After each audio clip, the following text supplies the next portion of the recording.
Merci à vous. Merci à vous toutes et tous d'avoir suivi le soleil pour nous amener au lieu dit. Hein. Donc pour ce débat autour de la question de l'observation comme contre-pouvoir citoyen, nous aurons 3 intervenantes étant. Nous avons Capucine Blouet, Arié Halimi et puis Anaïs Gournay. Un petit préalable. Ici, on est accueilli par Rosen. Qui est donc le patron du lieu-dit, et ce dit lieu nous accueille régulièrement et met à disposition gracieusement cette salle. Donc l'idée étant de pratiquer une forme d'échange en n'hésitant pas à consommer une boisson. C'est une façon, je trouve, élégante et rafraîchissante de pouvoir le remercier.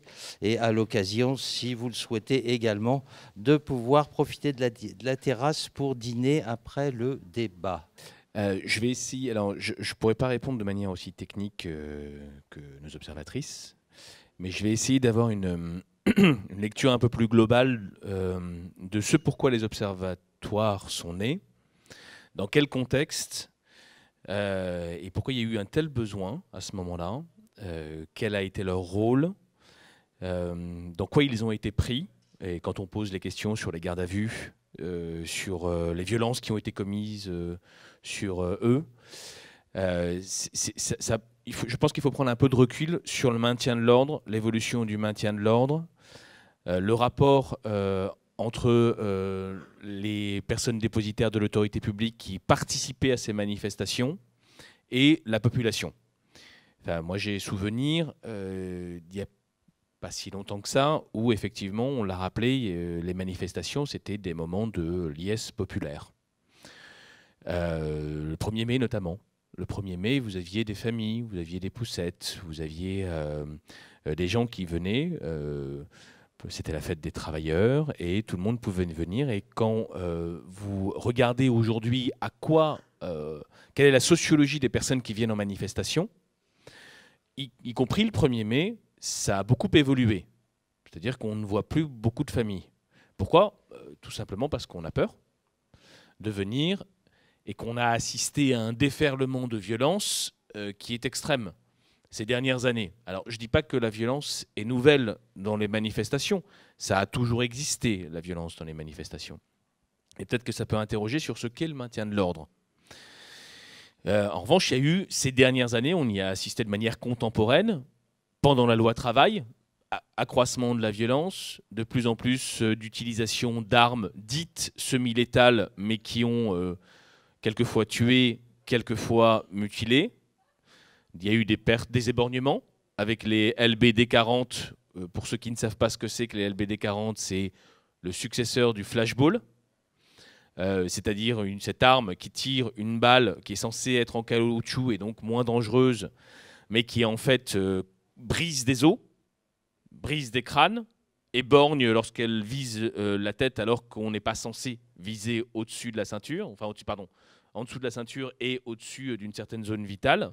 Ici, des grenades, et on a découvert, si vous vous souvenez, alors, au moment du décès de Rémi Fraisse, donc ça remonte à 2014, sur la zone de Sivins, on a découvert que la gendarmerie, mais également la police, utilisaient des grenades militaires. Je pense que là, on commence à toucher peut-être un mot important.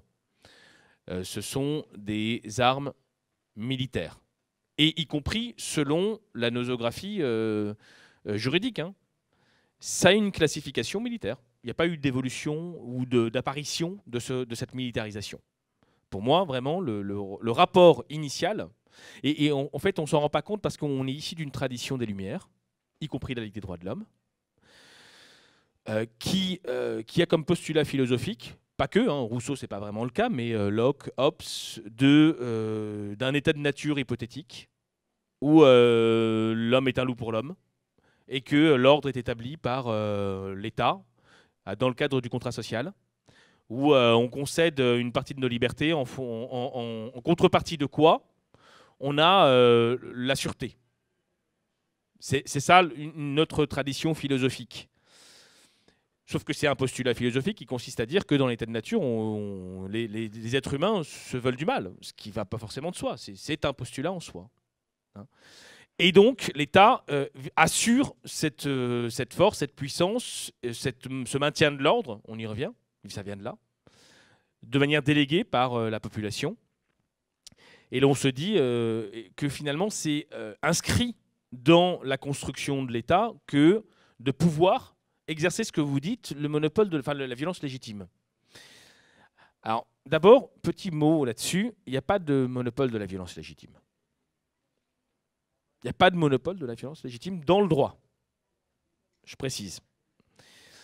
Qui parle de monopole de la violence légitime? C'est Weber, Max Weber, qui est sociologue, en premier. En tout cas, qui l'exprime de la manière la plus claire possible dans son étude. C'est la conférence sur les États, je crois. C'était une des conférences. Et il parle de ça. Et il explique qu'en tant que sociologue des États, je regarde les États, comment ils fonctionnent, tous les États.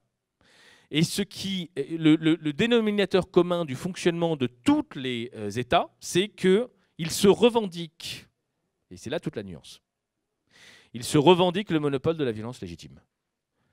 Ce n'est pas qu'ils ont juridiquement, intrinsèquement, par le droit naturel ou le droit positif, le monopole de la violence légitime. C'est qu'ils se revendiquent ce monopole de la violence légitime, c'est-à-dire qu'il n'y a que l'État qui peut exercer cette violence ab initio, hors légitime défense. Mais vous prenez le droit français et ce n'est pas le cas. Vous ouvrez un code pénal pour les juristes, et c'est pour ça qu'on va en venir au droit. Vous prenez le code pénal, il n'y a pas de monopole de la violence légitime dans le code pénal, dans le code de la sécurité intérieure, dans la loi, nulle part. Ça n'est écrit nulle part. Il y a quoi? Il y a la possibilité, il y a un seul petit article qui permet avant c'était uniquement les gendarmes, maintenant c'est aussi les policiers, de tirer dans le dos d'un fuyard, c'est-à-dire une personne qui a été déjà emprisonnée, qui est en situation carcérale, c'est-à-dire qu'il est emprisonné, en détention provisoire ou pas, et qui s'enfuit. C'est le seul cas où vous avez ce qu'on appelle le monopole de la violence légitime. Vous avez le droit de tirer dans le dos de quelqu'un, sans explication aucune. Merci à vous. Et puis, on boit un coup, hein. D'accord? Voilà.